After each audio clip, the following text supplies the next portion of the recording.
नमस्कार दोस्तों, मेरा नाम है भालचंद्र। ब्रह्मांड सिद्धाश्रम में आप सभी का स्वागत है।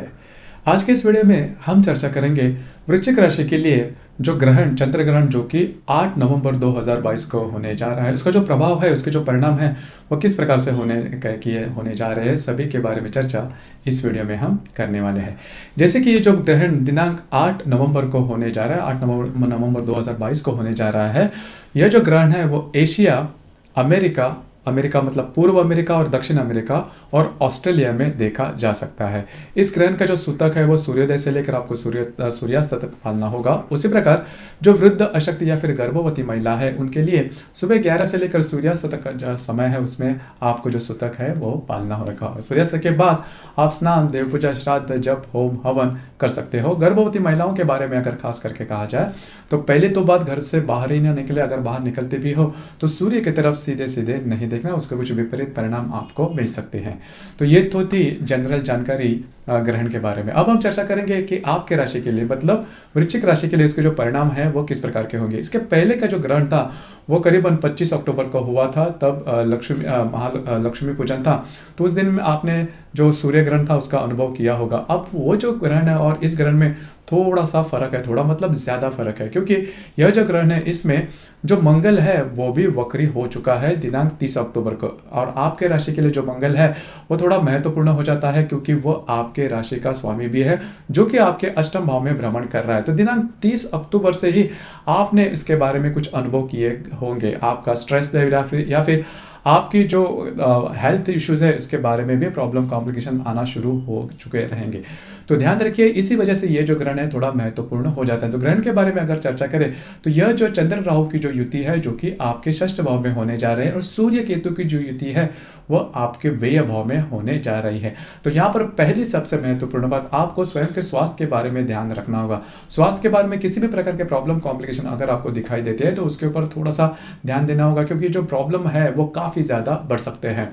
उसी प्रकार आपके जो शत्रु वर्ग है, मतलब ऐसे लोग जो कि आपके विरोध में है, वो आपके ऊपर हावी हो सकते हैं। तो ध्यान रखिए, इन चीज़ों पर थोड़ा सा ध्यान देना आवश्यक है। किसी भी प्रकार के ऐसे डिसीजन नहीं लेना जिसकी वजह से आप फंस सकते हो, चूक सकते हो। आउट ऑफ द वे जाके कोई भी डिसीजन नहीं लेना, क्योंकि वो आपके लिए काफ़ी ज़्यादा प्रॉब्लम वाला हो सकता है। क्योंकि देखिए, जो चंद्रमा है वो आपके राशि का भाग्यश भी है, जो कि आपके आपके राशि के लिए सबसे महत्वपूर्ण ग्रह था, आपके भाग्य के बारे में ज़्यादा बोलता है।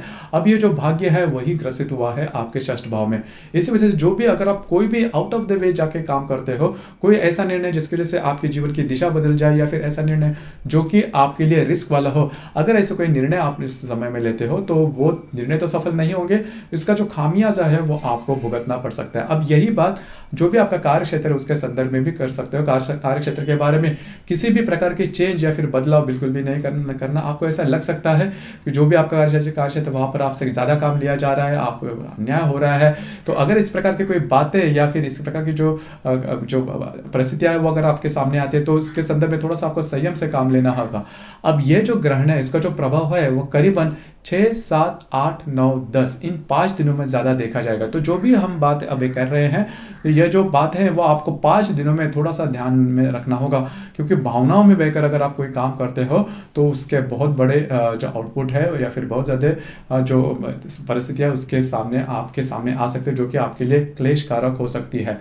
दूसरी ज़्यादा महत्वपूर्ण बात, अगर आप गृहिणी हो तो आपके जो इन लॉज होंगे उनसे भी आपको छोटी मोटी बातों को लेकर तकरार हो सकती है। सो स्वास्थ्य के बारे में अगर किसी भी प्रकार के व्याधि से आप ग्रसित हो तो उसके कुछ लक्षण है वो भी आपको दिखाई दे सकते हैं। तो इन सभी चीज़ों पर थोड़ा सा ध्यान देना बहुत ही ज़्यादा आवश्यक है। उसी प्रकार आपका जो भी कार्य क्षेत्र है उससे रिलेटेड डॉक्यूमेंटेशन के बारे में कोई भी कमिटमेंट, प्रोमिसेस वाली बातें बिल्कुल भी नहीं करना।